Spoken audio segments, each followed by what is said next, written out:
The Catholic Church was also strongly opposed to getting involved in the European War, much of which had to do with religious politics inside Europe. So since Catholics and Catholic ethnic groups were one of the two pillars of the Democratic Party's elected bloc, and because the Southern Democrats were the other pillar, and they were also strongly pacifist and isolationist, Roosevelt had no choice but to listen to their concerns. Liberal isolationists, or secular isolationists, charged that corporate merchants of death were actively assisting Italy, Germany, and Japan. And in 1936, Senator Gerald Nye began holding hearings on the role of business interests and financiers in the U.S. decision to enter World War I, which then transformed into hearings about contemporary activities of munitions companies and business interests with foreign investments. The hearings also showed that 26 of the top 100 U.S. firms had contractual agreements with German firms, and that their sales had markedly increased as Germany was expanding its military power. And this raised questions of what would happen if the U.S. did go to war with Germany. Would these important firms somehow compromise American security? DuPont, Standard Oil, General Motors, Henry Ford, Union Carbide had taken strong stands supportive of Nazi Germany. And General Electric was now owned by a German corporation that had been taken over by the German government in 1934. And indeed, when war broke out, when the U.S. went to war, General Electric was taken over. It was nationalized by the U.S. government, while it tried to sort out how to disengage the company from its German connections. And it also took over a number of other companies that had known sympathies for Hitler or had large German investments. Roosevelt himself had been initially sympathetic to isolationism. He strongly supported the Neutrality Acts that Congress passed. He believed that these acts used U.S. economic power to pressure nations against going to war, since they would lose access to most of the U.S. market. The first Neutrality Act had been passed in 1935, and it prohibited American firms from selling or shipping arms to either side in a war once the president declared the existence of a belligerency. So it limited private market actions. It wasn't simply that the United States would not sell arms. No American citizen or corporation could supply either side of a war. Roosevelt had wanted the power to name the aggressor and then embargo arms to that side alone. That is, no arms to the aggressor, arms sales open to the person who was the side that was being aggressed upon, China and Spain in this case. But Congress refused, viewing that as a trick that would bring the United States into foreign wars.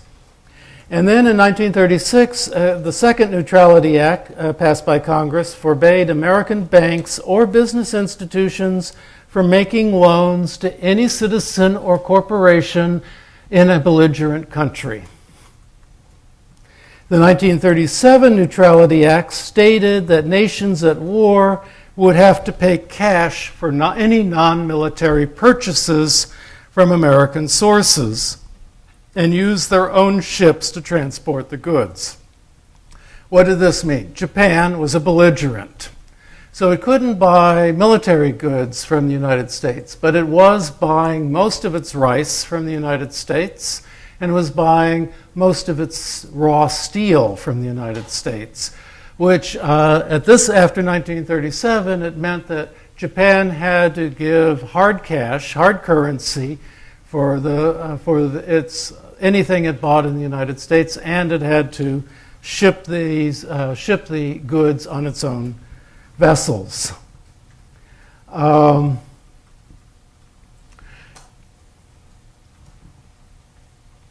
In October 1937,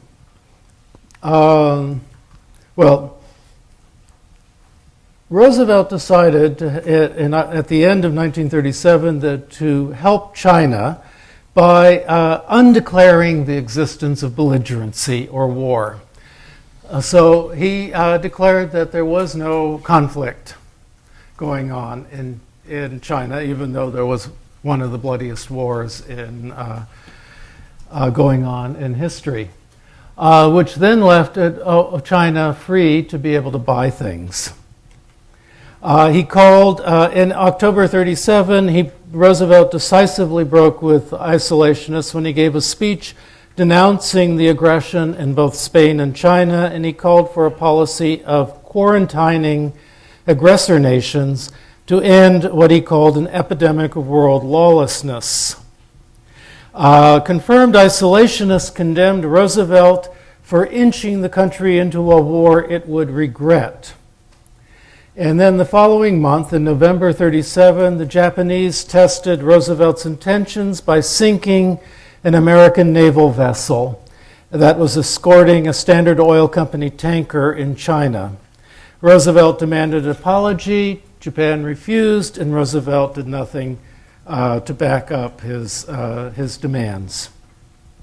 He told his advisors at the time that if the United States had 5,000 planes and the capacity to produce 10,000 a year, both Japan and Germany would not dare take the stands they had.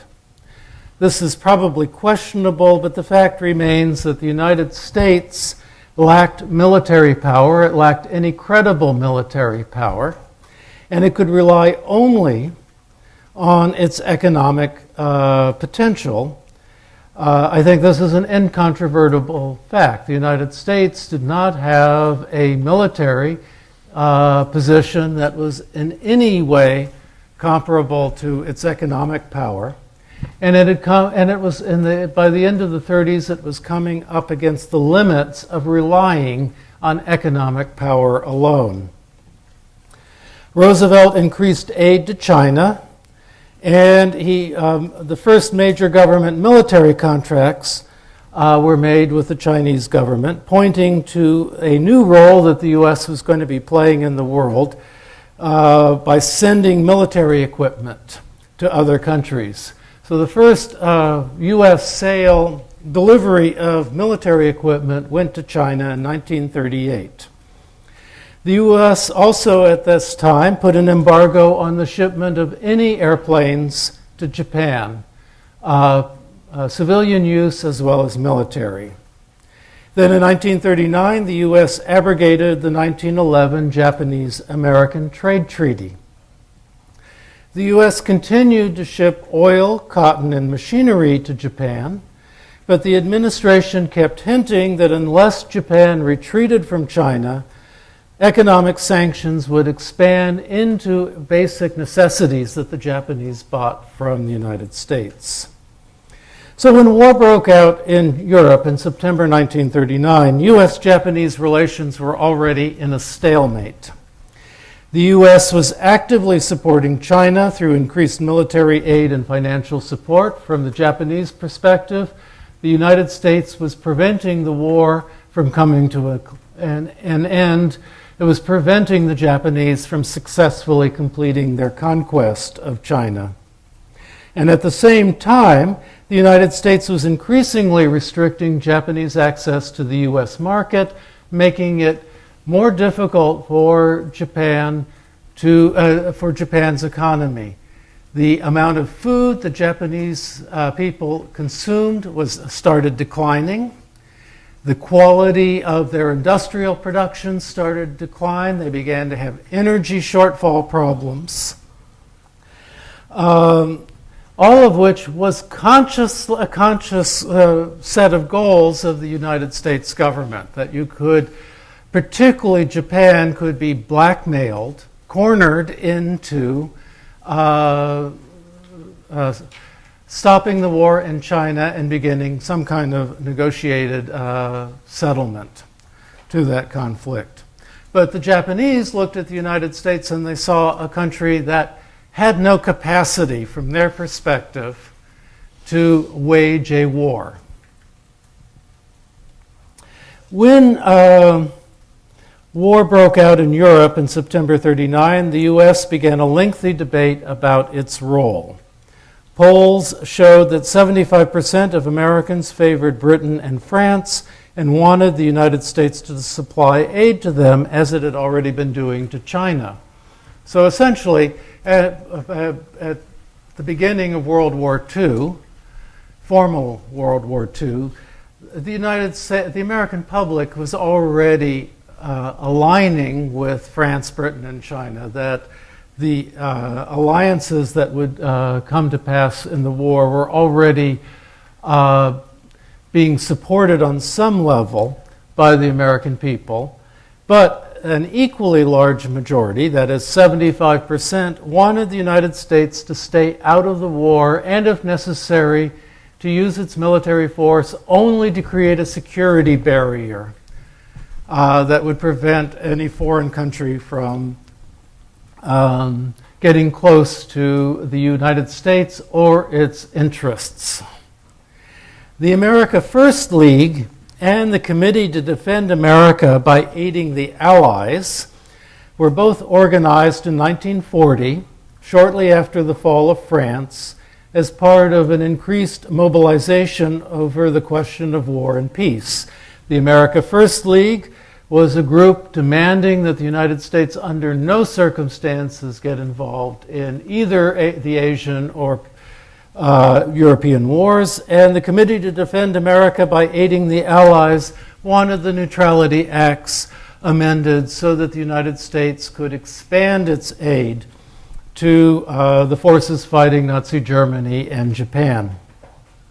Large marches, literally of hundreds of thousands of people, were held both for and against intervention.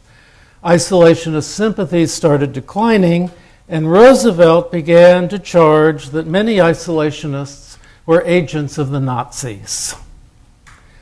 In May 1940, Roosevelt decided to ignore the Neutrality Acts, and he ordered the sale of surplus military equipment to Britain and France.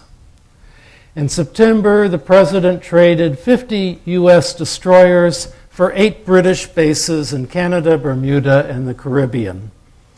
And 2 weeks later, Roosevelt signed into law the Selective Training and Service Act, which was the first peacetime draft ever passed in this country's history. The act called for the registration of all men between the ages of 21 and 35. And more than 16 million men were signed up, and draft notices started going up. You had an army, a military of approximately 90,000 at the beginning of 1940. By the beginning of 1941, middle of 1941, it had increased to 1.5 million. So it was a large mobilization, which many accepted on the basis of this is necessary for self-defense. So it didn't require people to think that the United States was going to intervene. Roosevelt kept arguing that the United States could stay out of war by enabling the British and the Chinese to win, and that the United States could be what he called the great arsenal of democracy. And in January 1941, Roosevelt proposed what was initially a controversial piece of legislation, the Lend-Lease Bill.